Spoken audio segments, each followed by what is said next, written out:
Subscribe करें और bell दबाएं ताकि कोई खबर रह न जाए।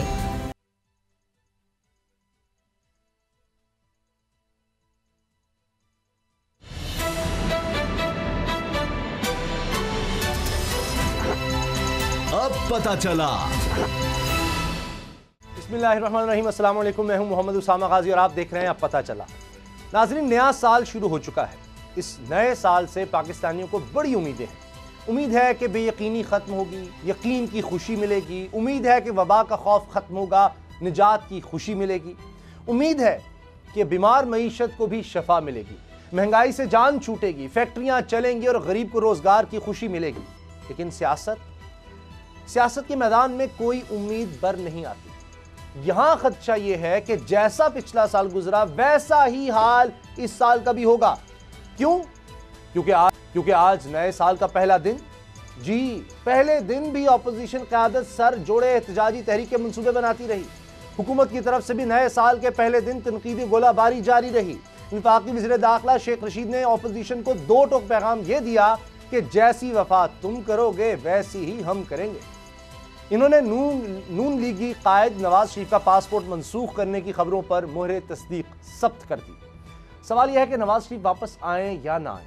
हुकूमत को अपोजिशन को फर्क पड़े तो पड़े, अवाम को फर्क क्या पड़ता है? अपोजिशन इस्तीफे दे या लॉन्ग मार्च और धरने का ऐलान करे, यह हुकूमत का मसला है, अवाम का नहीं।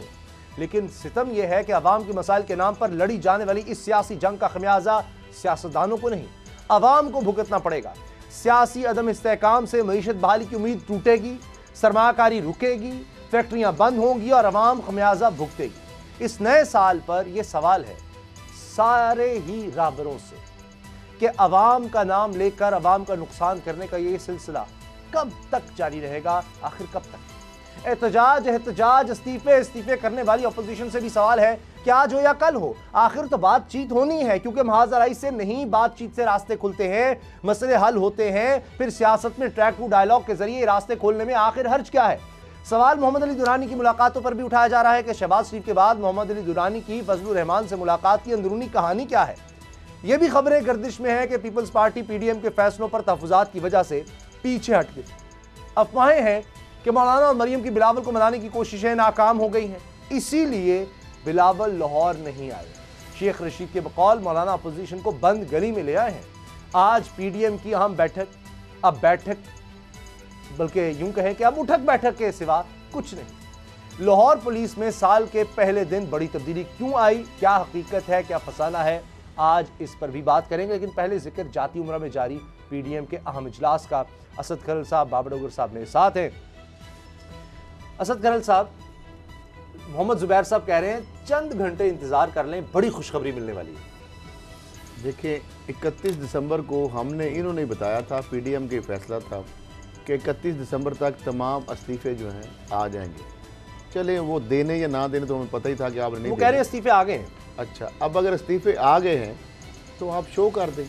अब देखें ना, ये तो हर बंदे का हक बनता है ना। अगर आप कार्ड भी खेल रहे हैं तो आपको पता है कार्ड तो शो करने पड़ते हैं। तो अब 31 दिसंबर की डेडलाइन तो गुजर गई। अब तो आज तो आगे 1 जनवरी भी आगे 12 बजे के बाद दूसरी आगे तारीख चली जाएगी नए साल की। एक साल गुजर गया, अब अगला साल आ गया है, तो अभी तक आप इस्तीफे शो नहीं कर पा रहे।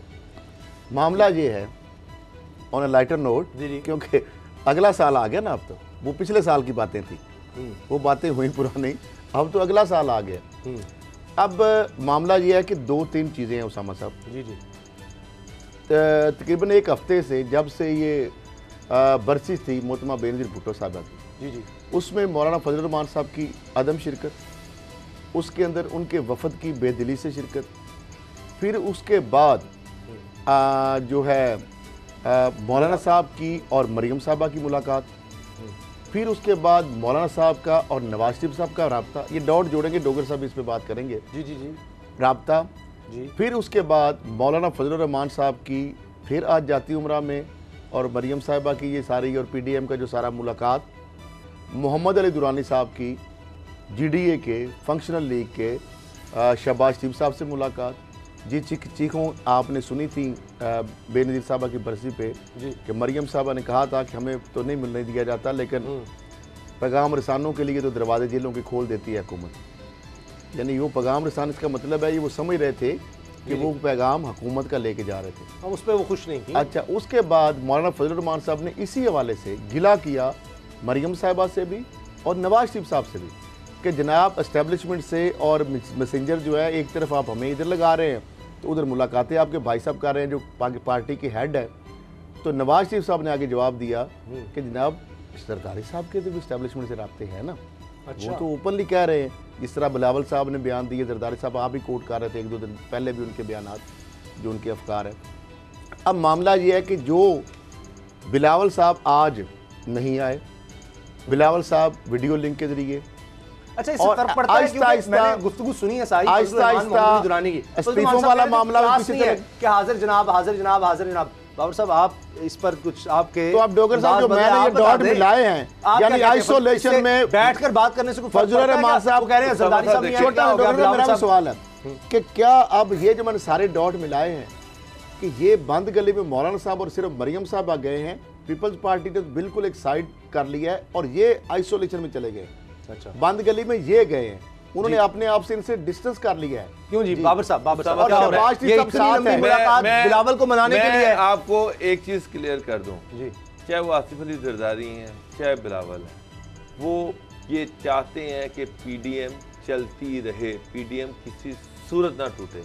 क्योंकि अगर पीडीएम की वजह से ही उनका वेट बना है, पीडीएम की वजह से ही हुकूमत अगर अंडर प्रेशर हुई है तो पीडीएम की वजह से हुई है और अभी गेम ख़त्म नहीं हुई, अभी चीज़ें चल रही हैं। अगर जरदारी साहब के कुछ ख़ास हलकों में राब्ते हो रहे हैं तो इस वजह से हो रहे हैं कि पीडीएम है, और अगर जरदारी साहब अपनी कुछ चीज़ें मनवा रहे हैं तो वो इस वजह से मनवा रहे हैं कि पीडीएम का वो हिस्सा है और पीडीएम का एक बड़ा और अहम हिस्सा है।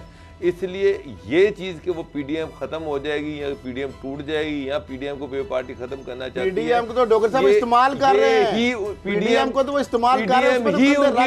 क्यों नहीं आए बिलावल जरदारी साहब, क्यों नहीं आए शेर रहमान साहब? उसमें मैं आपको एक चीज़ क्लियर कर दूं, इस्तीफों के इशू पर ऑलमोस्ट कंसेंसस है। पीएमएलएन के 60% से ज़्यादा लोग जो हैं वो इस्तीफों के हवाले से अपने तहफ़्फ़ुज़ात का इजहार कर चुके हैं। वो यही चाहते हैं कि जिस तरह पीपल पार्टी इलेक्शन लड़ने जा रही है सेनेट का, जिस तरह पीपल पार्टी जो है वो ज़िमनी इंतखाबात लड़ रही है, नून लीग को भी सेनेट के इलेक्शन लड़ने चाहिए, नून लीग को भी ज़िमनी इंतखाबात लड़ने चाहिए। अगर हम इससे आउट होते हैं तो फिर हम इस सारे अमल से आउट हो जाएंगे, क्योंकि अगर पीपल पार्टी इलेक्शन लड़ती है, पीपल पार्टी रिज़ाइन नहीं देती तो नून लीग के रिज़ाइन से बेमानी हो जाएंगे, इलेक्शन तो फिर भी हो जाएंगे। तो एक चीज़ तो क्लियर कर लें कि इस्तीफ़ों पर कंसेंसस है कि नहीं देने, इलेक्शन में जाना है। अब इसके बाद आगे करना क्या है, पीडीएम ने आगे चलना कैसे है, ये चीज़ें अभी तय होने वाली हैं। लॉन्ग मार्च होगा डॉक्टर साहब? वो भी सर लॉन्ग मार्च पे आसिफ अली जरदारी भी राजी हैं, मौलाना भी राजी हैं, क्या जनवरी फरवरी तक हो सकेगा? सर मैं आपको सिर्फ सवाल ये जनवरी फरवरी तक तो नहीं होगा। सर मैं नहीं देख रहा हूं, सर मैं आपको बताता हूं, मैं आपकी इस बात से एग्री करता हूं कि जब ये इस्तीफे नहीं दे रहे, सेनेट के इलेक्शन में हिस्सा ले रहे हैं, तो फिर 11 फरवरी से पहले लॉन्ग मार्च करने का कोई तुक या कोई वजह नहीं है। ये जो लॉन्ग मार्च होगा ये जाएगा मार्च में। लेकिन एक चीज़ मैं आपको और क्लियर कर दूँ, धरने के हवाले से आसिफ अली जरदारी साहब किसी सूरत में धरना देने के लिए तैयार नहीं है। उनका ख्याल है कि लॉन्ग मार्च करें, हुकूमत पर प्रेशर बढ़ाएं, हुकूमत के ख़िलाफ़ आवाम को तैयार करें, आवाम को खड़ा करें, और वो ये भी चाहते हैं कि अगर कोई तब्दीली लानी है तो उसके लिए इन हाउस हम तब्दीली लेके आएँ, ठीक है, इन हाउस प्रेशर बढ़ाएं। ये एक नया कार्ड है, मैं आपको समझता हूं, बड़ी बात इसमें तो नाकामी, ये एक नया कार्ड है, नया कार्ड है, एक नया लॉलीपॉप है। किसके लिए? बेचारे मौलाना फजल रहमान साहब के लिए। और ये कौन दे रहा है? एक तरफ नवाज शरीफ साहब और दूसरी तरफ जरदारी साहब और बिलावल भुट्टो। नवाज शरीफ इन हाउस तब्दीली के खिलाफ है, वो मौलाना फजल रहमान के साथ खड़े हुए हैं। अच्छा, वो आज भी वो ये चाहते हैं धरना दे दें, धरना दें, अगर आपने लॉन्ग मार्च करना है तो फिर वहां जाके धरना दें। आज की जो बैठक हो रही है ना इसकी पीडीएम की, इसमें राना सनाउल्लाह साहब कल ही कह चुके जी हम भरपूर कोशिश करेंगे, पूरा जोर लगाएंगे। अच्छा मेरी बात सुने, अगर वो ना माने तो फिर हम कायल हो जाएंगे। सुन तो ले, तो वो तो पहले कायल होने अभी कल का बयान है बिलावल भुट्टो जरदारी साहब का, कल का ही गालिबन, अगर मैं गलत नहीं हूँ तो। उससे पहले जरदारी साहब ये कह चुके, लेकिन कल या परसों जो स्पीच में ये बात की है, उन्होंने ये कहा था, जिस तरह उन्होंने कहा कि हम तमाम ऑप्शन इस्तेमाल करेंगे, वो जो लाइव प्रेस कॉन्फ्रेंस थी और आखिरी जो हमारा ऑप्शन होगा और इस्तीफे एटम बम होंगे, उसके अंदर उन्होंने बात एक बड़ी गौर तलब है जो की थी। जी उन्होंने कहा कि हम तमाम ऑप्शन और हर फॉरम जो है उसको इस्तेमाल करेंगे, और इस्तीफों का, और उस हवाले से जो उन्होंने फॉरम की बात की थी स्पेसिफिकली, उन्होंने कहा कि पंजाब असम्बली के अंदर और कौमी असम्बली के अंदर हम अदम एतमाद लाएंगे। अब ये जो है ना, ये उसी तरह ही बिलावल भुट्टो जरदारी साहब ने स्मार्ट एक मूव की है, जिस तरह ने कहा कि हमारे इस्तीफे नवाज शरीफ साहब की वापसी से मशरूत है, क्योंकि उनको पता है नवाज शरीफ साहब ने आना नहीं, बात हंसने वाली नहीं है। अगली बार ये है, एक दूसरा एक इम्तहान अब शुरू होने वाला नून लीग का, उसमें यह है कि जो बिलावल भुट्टो जरदारी साहब ने और जरदारी साहब जो कार्ड खेल रहे हैं बड़े तरीके से और बड़े स्टेप बाय स्टेप, वो ये कहेंगे कि आप अदम एतमाद की तहरीक जो है ना वो पहले पंजाब असम्बली में लाएं। मुर्जा वो जो इनके इधर के हैं जो पीपल्स पार्टी के, वो बिल्कुल एक्टिवली कहेंगे जी बिल्कुल हम वो दमादम मस्क के अंदर कर देंगे। वो चाहेंगे कि नून लीग यहाँ से पूरी तरह एक्सपोज हो और ये अपनी मौत, आप ये पार्टी जो है भरे। नून लीग को क्या एतराज है? नाकाम हो, नून लीग को एतराज होगा ना, यहाँ फिर वही फड्डा है, यहाँ शहबाज शरीफ सर मरियम साहब का और मिर्जा शहबाज का फड्डा पड़ जाना है। ये यहाँ वो इस्तीफों की तरह यहाँ फिर फड्डा है। नहीं वो तो चाहेंगे बुज़दार साहब, मैं आपको एक बात बताऊं, दोनों बुज़दार मैं आपको एक बात बताऊं, नून लीग ये कहेगी कि पहले कौमी असम्बली में लाएं, मरियम साहिबा नवाज शरीफ साहब ये कहेंगे कि ताकि पीपल्स पार्टी भी हमारे साथ, हम तो डूबे हैं, शर्म तुमको भी ले डूबे। अच्छा सर अगली खबर पर जाना है। नून लीग को पीपल्स पार्टी कहती है कि ये एक्सपोज हो, क्योंकि अगर अदम एतमाद नाकाम होती है तो अलाइनमेंट जरदारी साहब की गारंटी जो है ना, जो डोगर साहब कह रहे हैं, अच्छा शहबाज शरीफ साहब गारंटी की वजह से बाहर नहीं आ रहे कि मेरी ये गारंटी है कुछ पूरी करो, जब मुझे इंडिकेशन आनी शुरू हो जाएगी मैं बाहर आने के लिए तैयार हूँ। ऐसे क्या डोगर साहब? सही है। जरदारी साहब भी बैठे हो चुप करके, वो भी घात लगा के, और बिलावल साहब भी कि जनाब जुबानी जमा खर्च से मामला नहीं है, हम तो आगे चल रहे हैं, आप हमें कुछ शो भी करें ना हमें कि क्या क्या रायतें देंगे। उधर से इमरान खान साहब का ये कहना कि इलेक्टेड बंदों से बात हो सकती है, यानी माइनस फजल रहमान और माइनस मरियम और माइनस नवाज शरीफ, तो वो तो होगी कहानी। एक तरफ शहबाज शरीफ साहब से वो डायलॉग कर रहे हैं, ट्रैक टू डिप्लोमेसी, और दूसरी तरफ जरदारी साहब से, इसमें हुकूमत भी शामिल है, इसमें एस्टेब्लिशमेंट भी शामिल है। अब सूरत हाल ये है कि हुकूमत और एस्टेब्लिशमेंट नून लीग की अगर वो बात करना चाह रही है तो वो सिर्फ शहबाज शरीफ साहब को मानती है नून लीग, सही है, और पीपल्स पार्टी के साथ जरदारी साहब के साथ अलाइनमेंट है। मरियम साहब और मौलाना फजल रहमान बिल्कुल आउट हो गए इस पूरी। अच्छा अब एक और चीज है, डोगर साहब से पूछे कि वो इस पे क्या अब बातचीत का जो डोल डाला जा रहा है। बाबर डोगर साहब, मोहम्मद अली दुरानी साहब गए हैं, वहां जाकर मौलाना के साथ खड़े होकर दुरानी साहब क्या कह रहे हैं कि जी ये एहतसाब वगैरह नहीं इस तरह से होना चाहिए, नैब शैब की वजह से मुश्किलात आ रही हैं। अच्छा उसको कुछ नहीं कह रहे उस बात पर फजल रहमान साहब, नहीं हमारा ये मसला नहीं है। कई मौलाना साहब भी अंदर से इस तरह की बात चाह रहे हैं कि ये सारे मामला खत्म हो, उनको मसला उनके नैब के केस वाली बात है, तभी वो डायलॉग। और दूसरी चीज वो कहते हैं हुकूमत से नहीं हो सकते, हुकूमत उनके बार बार नैब भी तो जरदारी के लिए ड्रोना ख्वाब बना हुआ है, वो किसी और से चाह रहे हैं। डोगर साहब जिस तरह नैब मौलाना फजल रहमान और जरदारी साहब दोनों के लिए ड्रोना ख्वाब बना हुआ है। मैं वैसे नैब का जो मेन इशू है वो पीपल्स पार्टी और नून लीग का है। फजल रहमान साहब यार डार पे आ गया ना, लेकिन ख्याल साहब वो उस तरह नहीं है। जो मेन इशू है, देखिए नून लीग की सारी क्यादत आप नवाज शरीफ से लेके शहबाज शरीफ, हमजा शहबाज, मरियम नवाज, उसके बाद शेख खान बाती, ख्वाजा आसिफ, एहसन इकबाल, किसका नाम ले जो नैब में तमाम नैब में फंसे। इसी तरह पीपल्स पार्टी वज़ीर आला सिंध से लेके जरदारी साहब, फरियाल तालपुर, तमाम लोग नैब में फंसे हुए हैं। इस टाइम बड़ी दोनों पॉलिटिकल पार्टीज का जो मेन इशू है वो है नैब। आज नैब के केसेस खत्म होते हैं, आज नैब खत्म होती है तो वो तो सारे क्लियर हो जाएंगे, वो तो सारे क्लियर होके सामने आ जाएंगे। इसलिए इन दो बड़ी पॉलिटिकल पार्टीज का इशू जो है वो है नैब। जरदारी साहब, मैंने आपसे अभी भी कहा कि जरदारी साहब कभी किसी सूरत नहीं ये चाहेंगे कि पीडीएम नाकाम हो या पीडीएम खत्म हो जाए। अच्छा। क्योंकि जरदारी साहब को रायतें तो मिली हैं थोड़ी बहुत, लेकिन वो ये चाह रहे हैं कि ये ना हो कि आज पीडीएम खत्म हो और कल दोबारा वो शिकंजे में आ जाए। वो पीडीएम को उस वक्त तक कायम रखेंगे जब तक के उन पे सारे इश्यूज खत्म नहीं हो जाते या नैब खत्म नहीं हो जाता।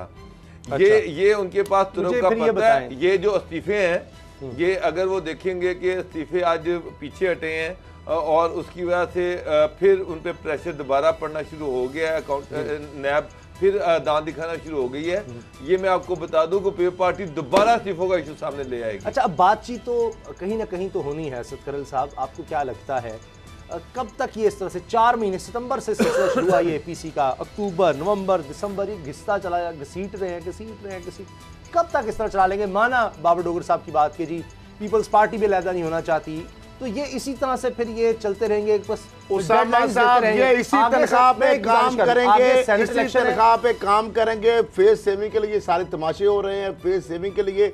अब मामला मुझे बताएं, इन्होंने कहा कि तारीखी जलसा होगा लाहौर का, यहाँ पे जिस तरह पूरी दुनिया जानती है मुज़ाकरात नहीं करेंगे, मुज़ाकरात शाह महमूद कुरैशी साहब ने कह दिया, वज़ीर खारजा कह रहे हैं, ट्रैक टू डायलॉग की बात हो रही है। मोहम्मद अली दुरानी साहब तो बिल्कुल ओपन कह रहे हैं, हुकूमत कह रही है नैब के अलावा करप्शन के अलावा बात कर लें। मुझे बताएं, वो कहते हैं जी आप पहले इस्तीफा दें फिर बात होगी। जरदारी साहब पे जो केसेस थे या बाकी इनकी जो पीपल पार्टी की लीडरशिप जिनको नैब खींच रही थी, मुझे पिछले 1 महीने में बता दें कि वो नैब कहाँ पर है। वो उसी तरह चल रहे हैं सर, कई सालों से जिस तरह चल रहे हैं। नहीं, नैब अब उनको कोई नया केस, कोई नई गिरफ्तारी किसी को पिछले 1 महीने में 2 महीने में बुलाया हो, मुझे बता दें। कोई एक बंदा भी पार्टी का बुलाया हो, मुझे दिखा दें। सर चीजें चेंज हो रही हैं, हुकूमत पे प्रेशर बढ़ा है। हुकूमत ये एक अनसाइंड अनसीन किस्म का कंप्रोमाइज जरदारी साहब के साथ हुआ है। हो सकता है कि आगे चल के शहबाज शरीफ साहब जो हैं उनको भी बाहर निकाला जाए। तो फिर तो हुकूमत की बात सही कि फजलुर रहमान मरियम के अलावा बाकियों से हो सकते हैं। दुरानी साहब कह रहा हूँ, लेकिन दुरानी साहब तो फजलुर रहमान साहब के पास भी गए हैं। लेकिन अब इनके पास टाइम कितना रह गया? अब देखिए कि सेनेट इलेक्शन अब नजर आ रहा है हमें। वो तो हो रहे हैं, मान लिया। आगे सुन ले, आजाद कश्मीर के इलेक्शन होने हैं जो गिलगित बल्तिस्तान में हुआ, वही हाल होगा। उसके बाद आजाद कश्मीर में जब ऐसे होगा तो इमरान खान तो पहले से ज्यादा पावरफुल हो जाएगी। मसला हो रहा है ना, वही बात हो जाएगी जिस तरह नवाज शरीफ। देखिए मार्च में मैंने कल क्या कहा, 2/3 मेजॉरिटी ना सही, सेनेट के अंदर उसामा साहब, सेनेट के अंदर उनकी अक्सरियत आ गई मार्च के बाद। आजाद कश्मीर के इलेक्शन में गिलगित बल्तिस्तान की एपिसोड रिपीट होगी यकीनन। जो सर ये ना हो कि उसके बाद इमरान खान कहे चलो अब दौड़ो, अब मुज़ाकरात भी कोई नहीं, निकलो। नहीं तो अभी मुज़ाकरात कौन से वो कर रहे हैं? सर ये जो दुरानी साहब कर रहे हैं, दुरानी साहब किसी और की तरफ से चल रहे हैं। दुरानी साहब क्या मुज़ाकरात कर रहे हैं? दुरानी साहब तो ये बयान देते हैं, कभी वो कहते हैं इमरान खान साहब शिद्दत में कमी लाएं। इमरान खान साहब को जो अभी आपने बात की है कि वो बात करनी चाहिए नैब के बारे में, ये हो फलां हो, वो तो बीच में अपने तरफ से तू कौन मैं खामखा, वो अपनी ऐसे ना करें। लेकिन वो इमरान खान साहब के नुमाइंदे नहीं है। आपको भी पता है क्या वो वजीर आजम इमरान खान साहब ने भेजे हैं, ये उनके नुमाइंदे हैं? मुझे यस और नो में जवाब दे। नहीं है तो फिर छोड़ देना बात। सर जब कोई तो इमरान खान साहब ने जब कह दिया कैटेगरी कि मैं अनर नहीं दूं, मेरी हुकूमत चले जा, मैं नहीं दूंगा। सर 2 फरीक तो दुरानी साहब का फिर क्या चलेगा? डोगर साहब, मामला है एनआरओ का और नैब को खत्म करने का।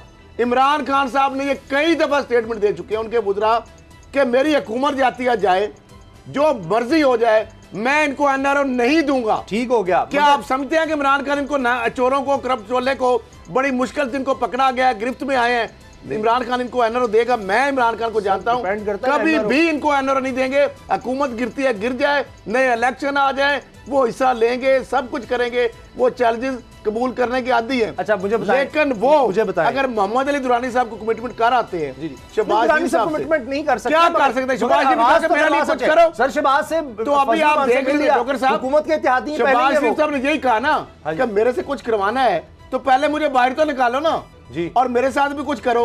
जरदारी साहब भी यही कहानियां सुना रहे हैं, हमसे सीखो, हम करवा लेते हैं, हमें फोन ना करो। क्या मतलब है? सिग्नल क्या वो दे रहे हैं कि हमें खाली फोन पे ना टरकाओ, हमारा भी कुछ मसले हल करो। ताकि हम आपके मसले हल कर सके। जरदारी मामला साहब के कहीं और से हो। जरदारी मुझे याद आ गए जरदारी मुझे याद आ साहब गए जरदारी साहब के सर, मसले हल हो रहे हैं। तो यही है ना, आहिस्ता आहिस्ता ग्रेजुअली तो हल हो रहे हैं, परफॉर्म भी तो कर रहे हैं, वो जो प्रेशर उन्होंने मेंटेन किया डॉक्टर है, साहब जितने उनके उसका फायदा तो उनको मसले उनके अगर हल हो रहे हैं जितने, तो उतना वो सर्विसेज भी फराहम कर रहे हैं ना। नवाज शरीफ साहब को भी राब्ता करते हैं कि बिलावल को शहबाज शरीफ के पास आज आप भेजते हैं। मोहम्मद अली दुरानी साहब को इजी ना लें। चौधरी शुजात साहब का भी बयान आ गया है कि ये इस तरह से इंतकाम का या ये ऑपोजिशन को कोई रास्ता देना होगा, ये करप्शन वगैरह का चौधरी मामला साहब तो पीछे हमेशा रखिए। देखे, चौधरी शुजात साहब हमेशा उन्होंने इस तरह की जीरक सियासतदान है, डॉक्टर साहब भी जानते हैं।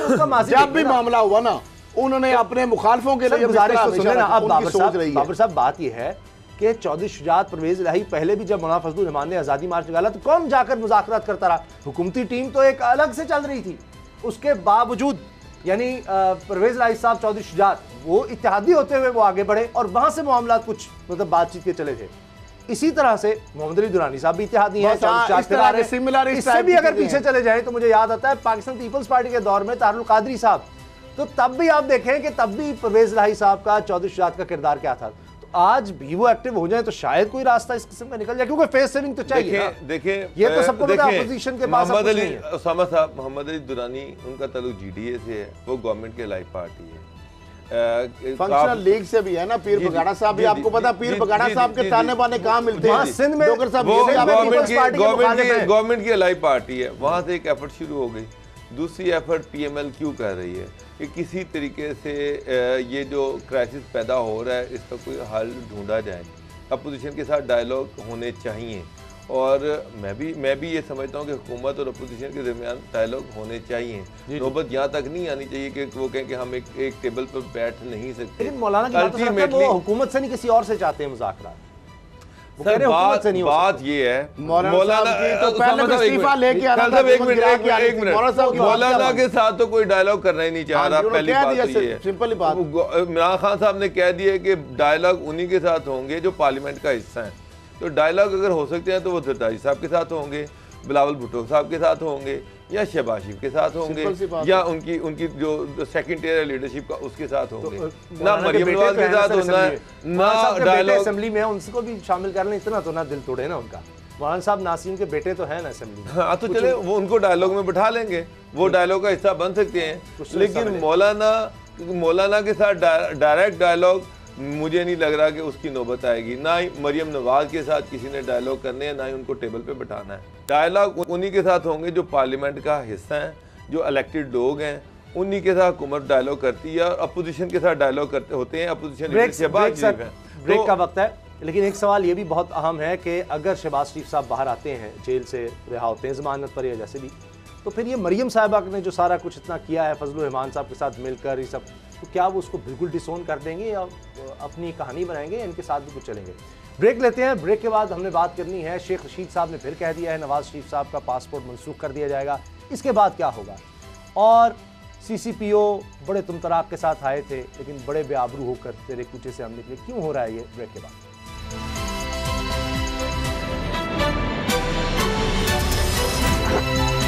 अब पता चला।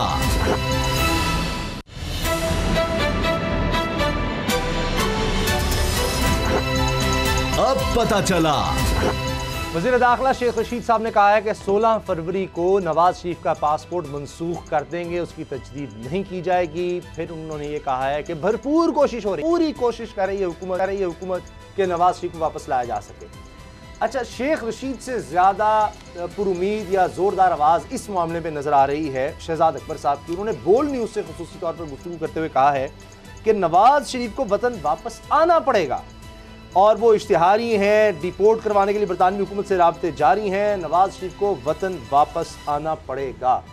बाबर डोगर साहब, आपको क्या लग रहा है शेख रशीद साहब का वो बयान कि अल्लाह ताला ही वापस ला सकते हैं नवाज शरीफ को, उसके बाद आपको लग रहा है कोशिशें तेज़ हुई हैं? शहजाद अकबर साहब, फवाद चौधरी हों, फैसल वार्डा हों, दीगर काबीना के अरकान, वो करीबन 1-2 माह से कह रहे हैं, इस तरह के इशारे दे रहे हैं कि नवाज शरीफ को वापस। शहजाद अकबर साहब पिछले 2 साल से ये मंजन बेच रहे हैं और उनका ये मंजन जो है वो बिक नहीं रहा।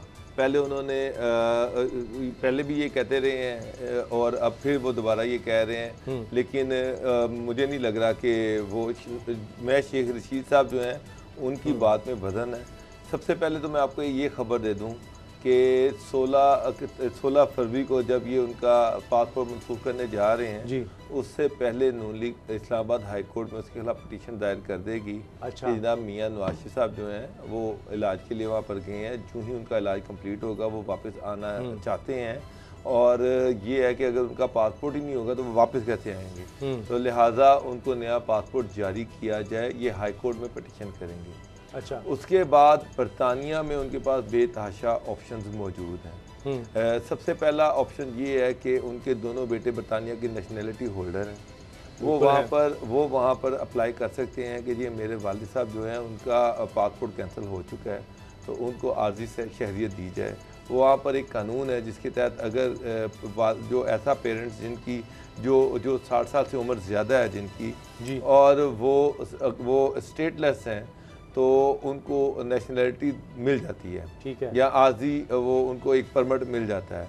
तो बरतानवी लॉ में बेतहाशा ऐसे रास्ते हैं जिसके तहत नवाज शरीफ जो हैं उनको ये गवर्नमेंट वापस नहीं ला सकती। और फिर मैं आपको ये भी बता दूं कि बरतानवी गवर्नमेंट में शरीफ फैमिली का बहुत असर और रसूख भी मौजूद है। तो मैं आप ये चीज़ तो मुझे क्लियर है कि मियाँ नवाज शरीफ को ये गवर्नमेंट वहाँ से वापस नहीं ला सकती, चाहे जो मर्जी कर लें, चाहे पासपोर्ट कैंसिल भी कर लें, उसके बावजूद ये उनको वापस नहीं ला सकती। मगर असद करल साहब, अगर नज़र आ रहा है पासपोर्ट कैंसिल हो जाता है तो जिस तरह कह रहे हैं बाबर डोगर साहब बिल्कुल ठीक है, उनके बच्चे वहाँ के नेशनल हैं, नवाज शरीफ के लिए वहाँ की नेशनलिटी के लिए अप्लाई करना उनके लिए सियासी तौर पर ये कितना बड़ा धचका होगा, एक बयानी ही बनता है ना। वैसे तो सऊदी अरब में भी 10 साल वो रह लिया और आपने पीछे से पार्टी का हाल देख लिया था। अब जब वो भी अप्लाई कर देंगे मुल्क बरतानिया की वफादारी के लिए, पहले उनके बच्चे बाहर हैं, वो नेशनल हैं, इसलिए वो सियासत उस ऐसी नौबत नहीं आएगी उसामा साहब। नवाज शरीफ को इस तरह की इस नहज पे नहीं आएंगे वो, और ना वो अप्लाई करेंगे। बरतानवी हुकूमत की तरफ से वाज़ेह जवाब क्यों नहीं आ रहा? अगर बाबर डोगर साहब की बात दुरुस्त है तो वाज़ेह जवाब वो दे दें। मैं आपको नहीं, ये बंदा हम आपके हवाले नहीं करेंगे। 3 चीजें हैं कि क्या उनका मनसूख ये पासपोर्ट रिन्यू नहीं करेंगे, इस्लामाबाद हाई कोर्ट में जाएंगे और वो ये स्टांस लेंगे, और दूसरा बरतानिया के अंदर। मैं तीनों चीज़ों का जवाब देता हूँ, नाज़रीन भी देख रहे हैं, आप भी गवाह हैं डोगर साहब, ठीक है। इस्लामाबाद हाई कोर्ट में जो डोगर साहब की बात है, बिल्कुल वो कोर्ट्स में जाएंगे, इस्लामाबाद हाई कोर्ट में जाएँ, लाहौर हाई कोर्ट में जाएँ, सुप्रीम कोर्ट में सारे बाद में जा सकते हैं, लेकिन बड़े केसों में भाई ये सीधे भी चले जाते हैं, कहीं ऐसा भी हो जाता है, हमें क्या पता। बहरहाल ये कोर्ट में जब जाएंगे ना, ये प्ली बिल्कुल लेंगे। लेकिन जो ये डोगर साहब ये पॉइंट ये बना रहे हैं ना, मैं हुकूमत की जानब से उनके लिए आसानी के लिए एक जवाब भी दे देता हूँ। उनको जो शायद मशीर ना बता सके, वो तो तनख्वाहदार हैं जो भी है, मैं आपको कानूनी बात बता रहा हूँ जो कि मैं जिसका एविडेंस है मेरे पास और रिकॉर्ड पे चीज़ें। अच्छा, एक कानूनी जब पॉइंट मेरे पास भी है, कानूनी नुक्ता कि जब पासपोर्ट डोगर साहब की बात बिल्कुल ठीक है कि उनका बड़ा वैलिड क्वेश्चन है कि जनाब अगर पासपोर्ट उनका ख़त्म ही हो गया तो पाकिस्तान कैसे आ सकेंगे। हाँ। उसका डोगर साहब मैं जवाब, क्योंकि एफआई की बीट में मैं करता हूँ। और सर नवाज शरीफ कहेंगे कि अब मुझे वापस सैकड़ों लोग पाकिस्तान के जो मुख्तलिफ मुल्कों में होते हैं, जब वो पासपोर्ट फाड़ देते हैं, उनका पासपोर्ट ख़त्म हो जाता है, दानिस्ता वो पासपोर्ट गायब कर देते हैं, तो वो एक हमारा कानून है और उन मुल्कों का भी, उसको कहते हैं 1 पेजर एमरजेंसी पासपोर्ट। ठीक है, वो उस 1 पेजर जो इमरजेंसी पासपोर्ट उस पे उनको उस मेरा खुद डिनाई कर रही है। एक मिनट उसको तो आना ही है ना, कह रही है कि आप बात अभी कहना चाह रहे हैं नवाज शरीफ को आ रहे हैं और नहीं आएंगे। मेरा एक और सवाल है उसामा साहब, हम जो इतना जोर लगा रहे हैं, ये चलें, ये जो बयानबाजी है इससे हट के ये शेख रशीद साहब जो बयान दे रहे हैं या जो बाकी बयान दे रहे हैं, क्या वाकई हुकूमत नवाज शरीफ को पाकिस्तान वापस लाना चाहती है? नहीं, बस यही बात। ये खरल साहब ने बिल्कुल सही बात। दूसरी बात, शेख रशीद साहब ने क्या करें आप? शेख रशीद साहब ने कहा कि नवाज शरीफ को क्यों वापस नहीं लाना चाहेंगे? मैं जो बात कह रहा हूं बिल्कुल ठीक बात कर रहे हैं, लॉजिक है, बड़ी लंबी है, उसके लिए एक थोड़ी जल्दी में बता सकता। अच्छा, दूसरी बात, दूसरी जो कह रहे हैं शेख रशीद साहब 2 दफा बयान दे चुके हैं जी सर, उनका पासपोर्ट सुन तो हुकूमत लाने 16 फरवरी को रिकॉर्ड किया ना, दुनिया देख रही है हमें। आप भी इधर ही हैं, डोगर साहब इधर है, मैं भी इधर हूं।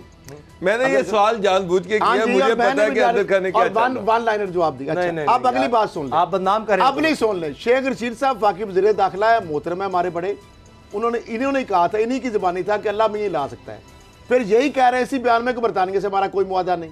दो बातें होंगी। सुन तो ले, सुन तो लेना, सुन तो ले, मैं मानता हूँ, मुझे पता है कि हम पूरा वजाहत कर चुके हैं कि डिपोर्ट का इशू है, एक्सट्रेडिशन का इशू नहीं है। शहजाद अकबर इस वक्त है कि डिपोर्ट के वाले से वो प्रोसेस जारी है। सर 16 फरवरी को शेख रशीद साहब 3 दफा बयान, दूसरी दफा दे चुके हैं कम अज कम कि हम इनका पासपोर्ट रिन्यू नहीं करेंगे। ये जरा रिकॉर्ड पे बात रख ले। नवाज शरीफ साहब का पासपोर्ट रिन्यू होगा, हुकूमत पाकिस्तान पीटीआई की गवर्नमेंट रिन्यू करेगी, उनका नया पासपोर्ट बनेगा, वो रिन्यू होगा। वजीर दाखिला इंतहाई मोतबर, इंतहाई मोहतरम 2 दफा कह चुके हैं, इसी हुकूमत, मेरा चैलेंज है मैं दे रहा हूं, नवाज शरीफ साहब का पासपोर्ट यही हुकूमत रिन्यू करेगी, नया पासपोर्ट बनेगा। के कहने पे करना और एक दो बड़ी अहम मीटिंग और हुकूमत पता क्या कहेगी, कंधे पे रखेगी कोर्ट के ऊपर। अच्छा, हुकूमत के कंधे पे रखेगी। एक दो बड़ी अहम मीटिंग हुई हैं, उन मीटिंग में इस चीज का डिसाइड हुआ है कि पासपोर्ट भी हम मनसूख करेंगे और इसको जितना गंदा कर सकते हैं करेंगे, लेकिन हुकूमत नवाज शरीफ को वापस लाने में किसी सीरियसली नहीं है। क्यों नहीं लाएगी?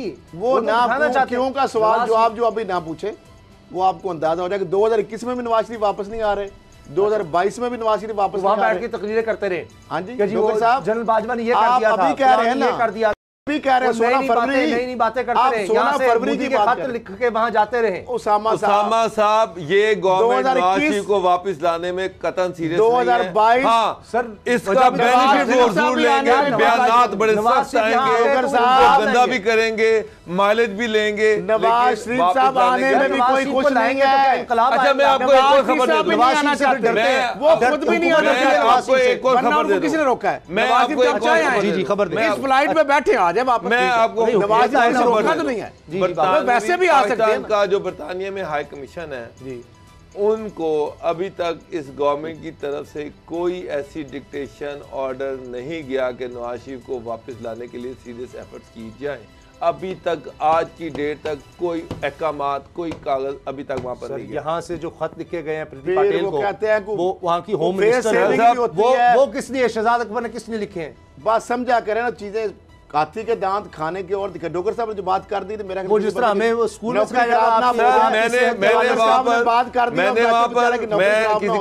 मैंने वहां पर खुद पता किया है, अभी तक बरतानवी हाई कमिश्नर को बाज़ाब्ता तौर पर पाकिस्तान ने नहीं कहा कि नवाज शरीफ को लाने के लिए आप सिफारती सतह पे अपनी कोशिश, एम्बैरेसमेंट से बचना चाहते होंगे कि पहले कोई वहां की वजारत दाखिला सिर्फ एक तो बताएं, अगर वजारत दाखिला बरतानिया की चाहे तो वो नवाज शरीफ को वापस भेज सकती है।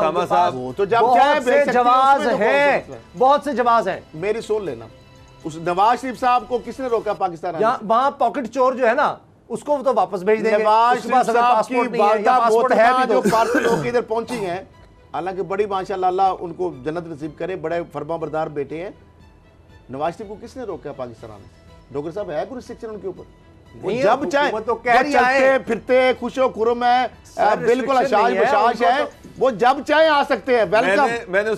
मैंने आपसे कहा था पॉलिटिकल स्टेटमेंट्स कुछ और ना, वो इसलिए नहीं है, जो थोड़ा सा चले इशारों में बता दे, चीजें चल रही हैं, हुकूमत क्यों नहीं चाहिए? हुकूमत को छोड़ के नवाज शरीफ आ जाए भाई, हुकूमत का एम्बैरस हो रही है। नहीं, नवाज शरीफ साहब के आने से अगर हुकूमत थ्रेट फील कर रही है या एम्बैरस हो रही है तो उनको तो आना चाहिए, क्योंकि नवाज शरीफ इसलिए नहीं आएंगे। सुन ले, हुकूमत क्यों नहीं चाहेगी? नवाज शरीफ तो नहीं आना चाहते, मान लिया, हुकूमत क्यों नहीं चाह रही कि नवाज? तो वो कहते हैं खास कम जहां पाक, अच्छा वहीं रहे बस, ठीक है, जहां आके फिर कोई मसला खड़ा करें। नहीं, वो मसला क्या, उन्होंने जेल में जाना है ना, बहुत सारे इश्यूज हैं जिसकी बुनियाद उन्होंने जेल में जाना। उसामा साहब, डॉक्टर साहब मुझे यहाँ पे आएंगे नवाज शरीफ साहब, तो सीधे कहाँ पे जाएंगे? जेल में। ठीक है, फिर नून लीग सही कहती है, उन्होंने खुद जाने दिया और खुद वहां पर वो नवाज शरीफ को रख रहे हैं, तो बस ठीक है। फिर नवाज शरीफ साहब उस वक्त के इंतजार में है कि जब इलेक्शन अनाउंस हो, नवाज शरीफ को ऐसी श्योर, क्योंकि 2 दफा उनके साथ हाथ हो चुका है। आपको तो पहले भी आए थे सऊदी अरब से, लंदन से पाकिस्तान वापस भेज दिए गए।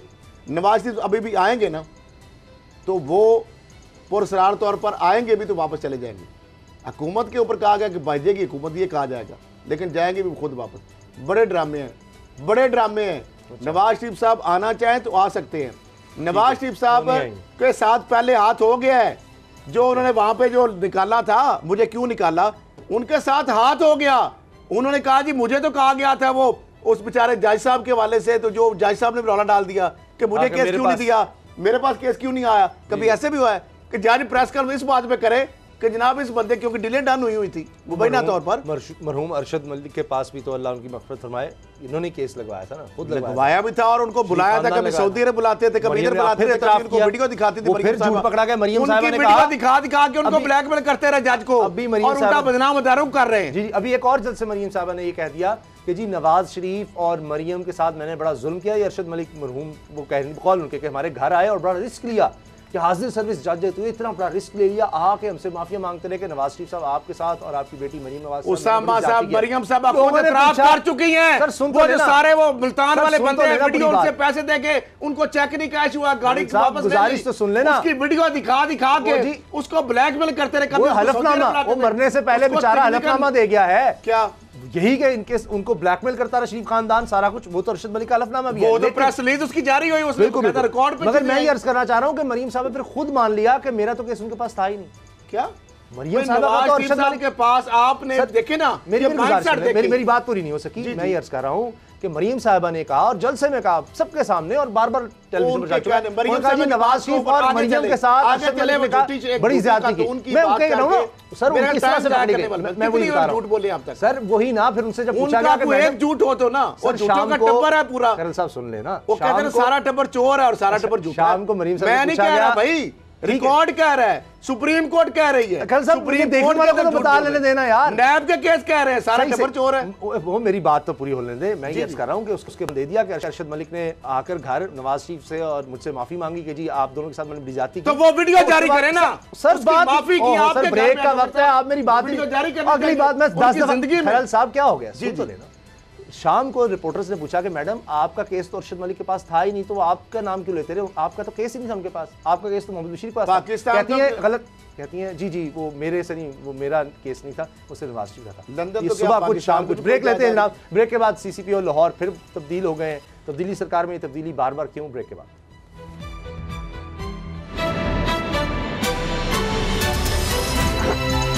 अब पता चला।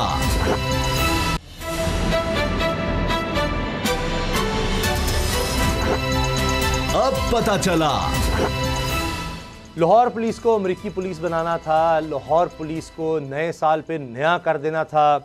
CCPO लाहौर, बल्कि अब साबिक CCPO लाहौर उमर शेख साहब जब आए तो उन्होंने कहा मैं सीधा कर दूंगा। मार्शल लॉ की बड़ी बात करते हैं, जिस तरह मार्शल लॉ होता है इस तरह पुलिस में भी कोर्ट मार्शल, बल्कि मार्शल लॉ नहीं, मैं माफी चाहता हूँ, कोर्ट मार्शल होना चाहिए जी। कि ये नहीं कि उसकी ट्रांसफ़र कर दी जाए, कोई छोटी मोटी सज़ा दे दी जाए, यानी उसको डिमोट कर दिया जाए, प्रमोशन रोक दी जाए, कोई तनख्वाह ना, सज़ा जेल में डालो। एक दो दफ़ा उन्होंने ऐसा किया भी कुछ ऑफिसर्स के साथ। मगर अब नया साल आया है तो नया पुलिस चीफ आ गया है जनाब, और गुलाम महमूद डोगर साहब नए CCPO आए हैं, चूँकि वो भी डोगर हैं, हमारे साथ भी डोगर साहब। तो गुलाम महमूद डोगर साहब जो हैं, डोगर साहब आप बताएं क्या बनेगा, ये कोई कितने हो गए सर, कोई गिनती अब मुश्किल हो गई है, मेरा ख्याल है 6-7 चीफ सेक्रेटरी को 5-6 IG ये 2.5 साल में। उमर शेख साहब का मैं सबसे पहले कि वो ट्रांसफ़र क्यों हुए, पहली बात तो ये है कि उमर शेख साहब जो हैं इनको शहजाद अकबर साहब के ये नॉमिनी थे।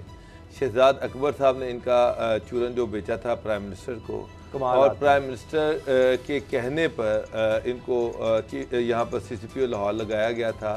चीफ मिनिस्टर पंजाब इनकी अपॉइंटमेंट से खुश नहीं थे पहले दिन से ही, क्योंकि ये शहजाद अकबर के थ्रू आए थे। ठीक है। और बाद में इन्होंने बड़ी हद तक यहाँ पर ओपनली, फिर इनके बाद IG को भी जाना पड़ा, और इन्होंने एक चीज़ बड़ी क्लियर कर दी थी कि मैं चूँकि मेरी अपॉइंटमेंट जो है वो प्राइम मिनिस्टर ने की है तो मैं उन्हीं को जवाब दूँ, मैं चीफ मिनिस्टर पंजाब को जवाब दे नहीं हूँ। अच्छा। और बहुत सारी ऐसी मीटिंग्स हुई थी जिसमें इन्होंने चीफ मिनिस्टर पंजाब ने जब लॉ एंड ऑर्डर के वाले से तशवीश का इजहार किया तो इन्होंने उसका जवाब देना भी मुनासिब नहीं समझा, जिसकी वजह से chief minister Punjab, even law minister Punjab Raja Basharat, IG Punjab जो मौजूद हैं, वो सारे जो थे, ये IG पंजाब को भी घास नहीं डालते थे, तो सारे जो थे वो परेशान थे। दूसरी बात ये हुई है कि पंजाब में, लाहौर में जो क्राइम रेशियो है वो 35% बढ़ गई। चीफ मिनिस्टर की बार बार मीटिंग्स में इनसे जवाब मांगा गया, लेकिन ये जवाब देने को तैयार नहीं थे। उसकी वजह से अल्टीमेटली चीफ मिनिस्टर पंजाब ने प्राइम मिनिस्टर से खुद बात की कि जनाब आपने मुझे एक ऐसा CCPO दिया है जो मेरी बात को भी नहीं सुनता, मेरी बात भी नहीं मानता, उस पर इनका तबादला फाइनली करवाया गया। ये बिल्कुल वही सिचुएशन जिससे मेजर आजम सलमान को फेडरल गवर्नमेंट ने भेजा, लेकिन बाद में पंजाब के चीफ मिनिस्टर ने उनको तब्दील करवा दिया। तो ये भी शहजाद अकबर साहब की पर्ची पे आए थे और ऊंची। आप ये तो मानते हैं ना कि सीएम उस्मान बुज़दार साहब का किला कायम है, इस तरह जवाहरलाल ने बयान दिया था नवाज शरीफ साहब के हवाले से। पसंद कौन आया है? क्या सीएम साहब को आज तक पसंद कौन आया है? देखिए दो चीजें हैं, या ये कि जो वहां से आएगा वज़ीर-ए-आज़म लाइटर नोट मुझे लग ये रहा है, ऑन लाइटर नोट मुझे लग रही ये रहा है कि Guinness book of world record में नाम लिखवाना चाहते शायद पीटीआई गवर्नमेंट के पंजाब के हवाले से कि सबसे ज़्यादा अगर पंजाब के सूबे में या किसी भी रियासती मुल्क के अंदर जो सूबा है उसमें जो उसके सरबराह इंतज़ामी यानी वो चीफ सेक्रेटरी हों, उसके जो आईजी पुलिस के सरबराह हों या उसके सूबाई दारुल-हुकूमत के जो सरबराह हैं, उनकी तब्दीली के हवाले से कि सबसे ज़्यादा इंतहाई कम वक्त में, एक तो मेरा ख्याल ये लग रहा है कि वो रिकॉर्ड बनाने के चक्कर में। दूसरा ये डोगर साहब कह रहे हैं ना, शहजाद अकबर साहब नो डाउट कि उनके नॉमिनी थे।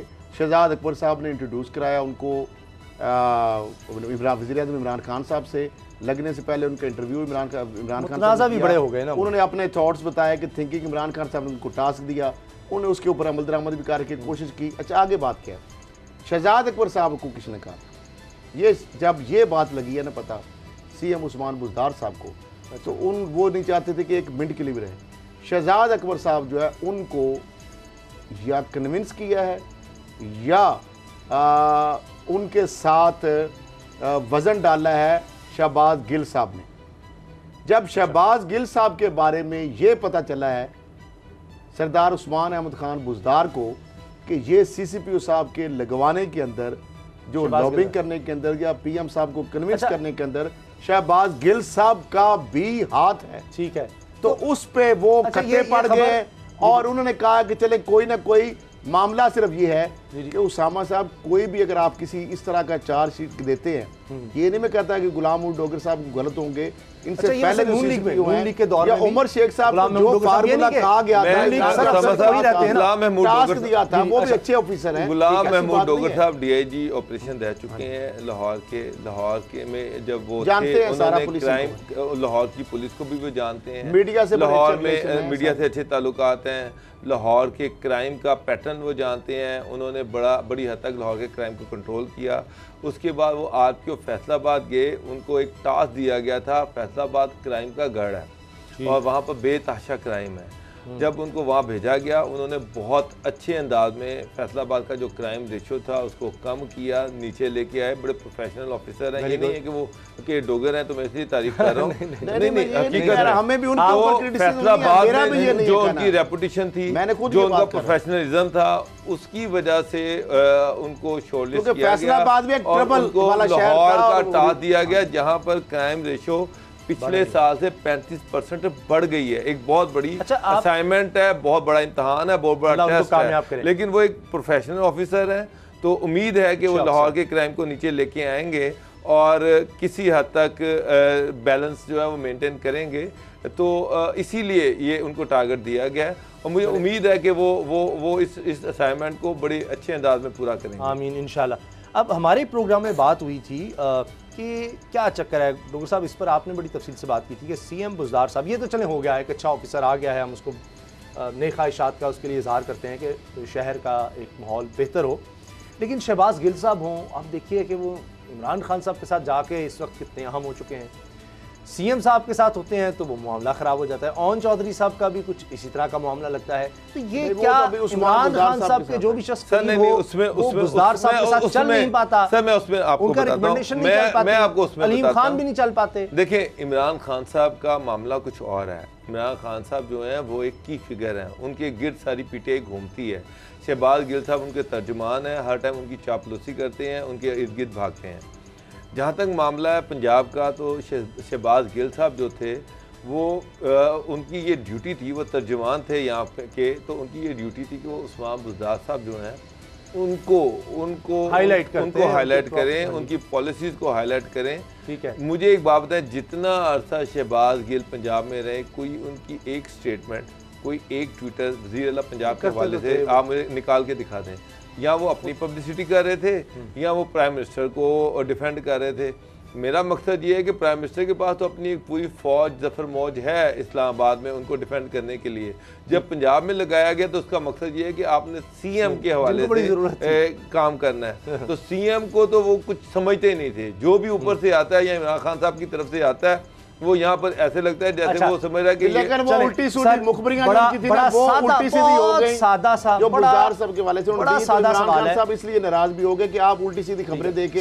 गुलजार साहब ने कहा कि मैं बहुत चीजों में सच्चे थे आप दोनों से। जी जी बहुत सादा सा सवाल है सर, ये अल्लाह ताला करे कि ये गुलाम महमूद डोगर साहब जो है ना, हमारी नेक तमन्ना है उनके साथ, कब तक ये तो मर्जी है। देखिए मैं इसमें एक चीज बता दूं, 3 से 6 महीने का मैक्सिमम, गुलाम महमूद डोगर जो है 3 या 4 महीने का टाइम होता है। उनकी कोई सिफारिश नहीं है, सीएम उनको खुद लेके आए हैं, शॉर्टलिस्ट करके लेके आए हैं, उनके प्रोफेशनलिज्म की बुनियाद पर लेके आए हैं और मेरा ख्याल है कि वो परफॉर्म करेंगे और मुझे लग रहा है कि गुलाम महमूद डोगर लंबे अरसे तक चलेंगे। अल्लाह करे जी। ये तो फिर एक यानी कम से कम तहरीक इंसाफ की हुकूमत में पंजाब में ये एक वाकई अब ये तब्दीली, इतनी तब्दीलियों के बाद अगर गुलाम महमूद डोगर साहब जो है कुछ अर्सा रह लें, मेरा ख्याल है कम से कम साल 2 साल या जितना उनका वक्त ज्यादा से ज्यादा कोई भी हो, मैं कहता हूं कोई भी कमांडिंग के जो ऑफिसर है उसको टाइम देना चाहिए ताकि अपनी पॉलिसी को वो नाफिज अमल कर दे, फिर रिजल्ट आप ले सकते। एक दिन के, 1 महीने 2-3 महीने के अंदर तो रिजल्ट नहीं आप कर सकते, उसके बाद ही पता चलेगा कि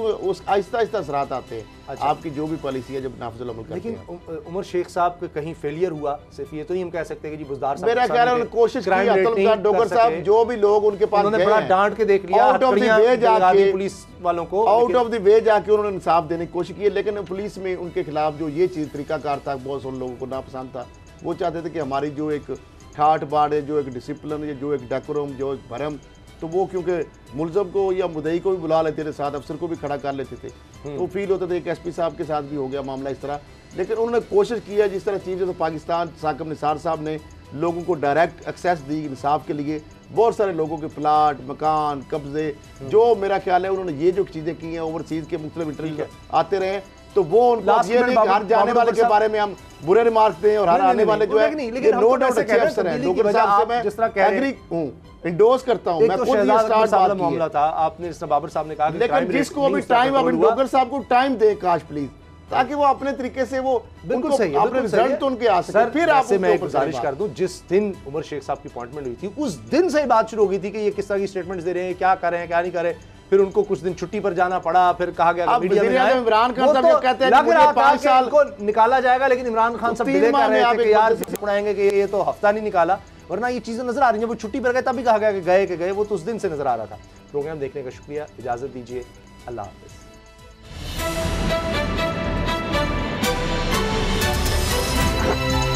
अब पता चला। सब्सक्राइब करें और बेल दबाएं ताकि कोई खबर रह न जाए।